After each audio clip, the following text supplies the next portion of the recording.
વૈશાખ માસ મહાત્મય સાંભળનારા સર્વ ભાવિક ભક્તજનોના હૃદયમાં વિરાજમાન પરમાત્માને મારા પ્રણામ। વૈશાખ માસ મહાત્મયના અત્યાર સુધીમાં આપણે 18 ભાગ સાંભળ્યા છે। આજે આપણે 19મો ભાગ સાંભળીશું। હરિ ઓમ।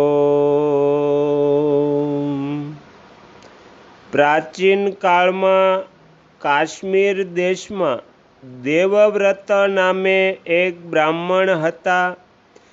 તેમને એક સુંદર કન્યા હતી, તેનું નામ માલિની હતું। બ્રાહ્મણે તે કન્યાના લગ્ન સત્યશીલ નામે એક બુદ્ધિમાન સાથે કરી દીધા। માલિની કુમાર્ગ પર ચાલનારી વ્યભિચારિણી બનીને સ્વચ્છંદતાપૂર્વક આમ તેમ રહેવા લાગી। તે માત્ર દાગીના પહેરવા માટે પતિનું જીવન ઈચ્છતી હતી। તે પતિને હિતૈષણી ન હતી। તેના ઘરમાં કામકાજ કરવાના બહાને ઉપપતિ રહ્યા કરતો હતો। બધી જાતિના લોકો જાર કર્મ માટે એને ત્યાં રોકાતા હતા। તે કદી પતિની આજ્ઞાનું પાલન કરવામાં તત્પર ન થઈ। આ દોષથી તેના આખા શરીરમાં કીડા પડી ગયા, જે કાળ અંતક અને યમની જેમ તેના હાડકાને પણ કોતરી ખાતા હતા। આ કીડાઓના કારણે તેના નાક, કાન અને જીભ ચાલ્યા ગયા, આંગળીઓ ગળી ગઈ, તેમાં પંગુતા પણ આવી ગઈ। આ બધા દુઃખોના કારણે મૃત્યુ પામીને તે નરકની યાતનાઓ ભોગવવા લાગી। 1,50,000 વર્ષો સુધી તેને તાંબાના હાડામાં મૂકીને બાળવામાં આવી। 100 વાર તેને કૂતરાની યોનિમાં જન્મ લેવો પડ્યો। ત્યાર પછી સૌવીર દેશમાં પદ્મબંધુ નામના બ્રાહ્મણના ઘરમાં તે અનેક દુઃખોથી રીબાતી કૂતરી થઈ। તે સમયે પણ તેના નાક, કાન, પૂંછડી અને પગ કપાયેલા હતા। તેના માથામાં કીડા પડી ગયા હતા અને યોનિમાં પણ કીડા પડી ગયા હતા। રાજન, આ પ્રમાણે 30 વર્ષ પસાર થઈ ગયા। એક દિવસ વૈશાખ શુક્લ દ્વાદશી તિથિએ પદ્મબંધુનો પુત્ર નદીમાં સ્નાન કરીને પવિત્ર થઈ ભીનું વસ્ત્ર પહેરીને ઘરમાં આવ્યો। તેણે તુલસીની વેદી પાસે જઈને પોતાના પગ ધોયા। દેવયોગે તે કૂતરી વેદીની નીચે સૂઈ રહી હતી। સૂર્યોદય પૂર્વનો સમય હતો। બ્રાહ્મણ કુમારના ચરણોદકથી તે નહાઈ ગઈ અને તત્કાળ તેના બધા પાપ નષ્ટ થઈ ગયા। પછી તો તે જ ક્ષણે તેને પોતાના પૂર્વજન્મનું સ્મરણ થયું। પહેલાંના કર્મોની યાદ આવવાથી તે કૂતરી તપસ્વીની પાસે જઈને દીનતાપૂર્વક પોકારવા લાગી, હે મુને, તમે મારી રક્ષા કરો। તેણે પદ્મબંધુ મુનિના પુત્રને પોતાના દુરાચારપૂર્ણ પૂર્વજન્મની વાત કહી અને એ બધું પણ કહ્યું, હે બ્રહ્મન, જે કોઈ પણ બીજી યુવતી પતિ પર વશીકરણનો પ્રયોગ કરે છે, તે દુરાચારણીને મારા જેમ જ તાંબાના વાસણમાં રાંધવામાં આવે છે। પતિ સ્વામી છે, પતિ ગુરુ છે અને પતિ ઉત્તમ દેવતા છે। સાધ્વી સ્ત્રી તે પતિનો અપરાધ કરીને કઈ રીતે સુખી થઈ શકે છે? પતિનો અપરાધ કરનારી સ્ત્રી સેંકડો વાર તિર્યક યોનિ એટલે પશુ પક્ષીઓની યોનિમાં અને અબજો વાર કીટ યોનિઓમાં જન્મ લે છે. તેથી સ્ત્રીઓએ સદા પોતાના પતિની આજ્ઞાનું પાલન કરવું જોઈએ.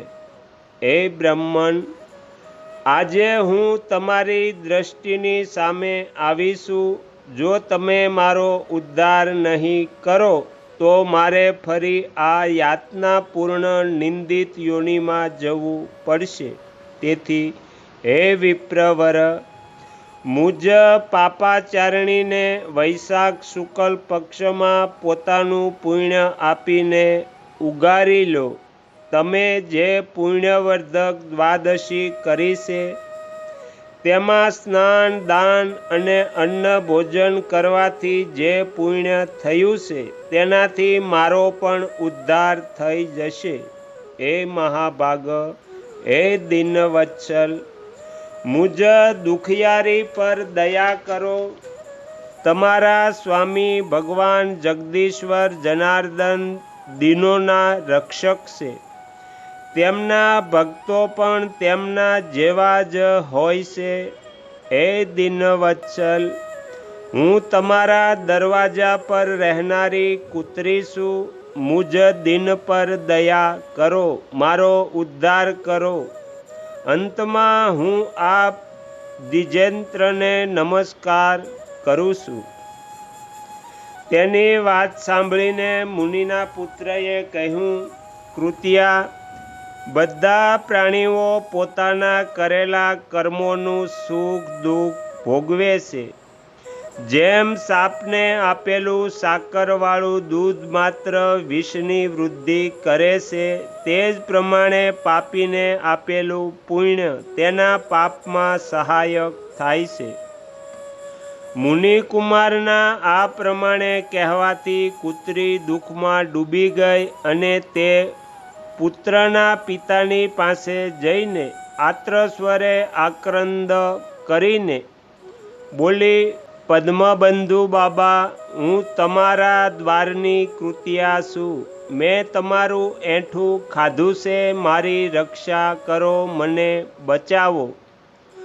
ગૃહસ્થાનોમાં ઘરમાં જે પાળેલા પ્રાણી રહે છે તેમનો ઉદ્ધાર કરવો જોઈએ.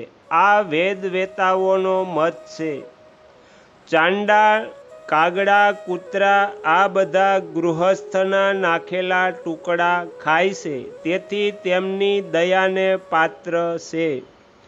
જે પોતાના જ પાળેલા રોગથી ગ્રસ્ત પ્રાણીનો અને અસમર્થ પ્રાણીનો ઉદ્ધાર કરતો નથી તે નરકમાં પડે છે, એવો વિદ્વાનોનો મત છે.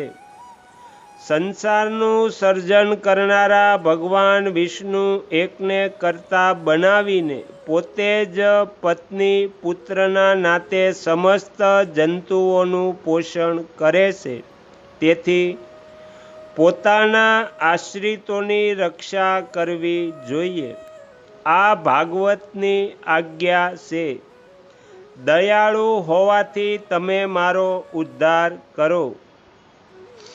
દુઃખી કૂતરીની વાત સાંભળીને ઘરમાં બેઠેલા મુનિપુત્ર તરત ઘરમાંથી બહાર નીકળ્યો. તે સમયે પદ્મબંધુએ પુત્રને પૂછ્યું, આ શી વાત છે?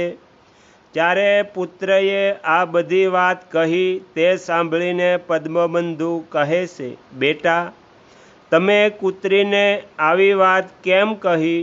સાધુ પુરુષોના મુખેથી આવી વાત નીકળતી નથી. વત્સ, જુઓ તો ખરા, બધા લોકો પરોપકાર કરવા ઉદ્ધત રહે છે.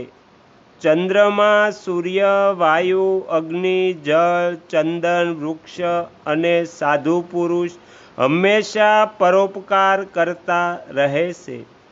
દૈત્યોના બળથી હારેલા દેવતાઓના કલ્યાણ માટે મહામુનિ દધીશીએ પોતાના અસ્થિ આપી દીધા.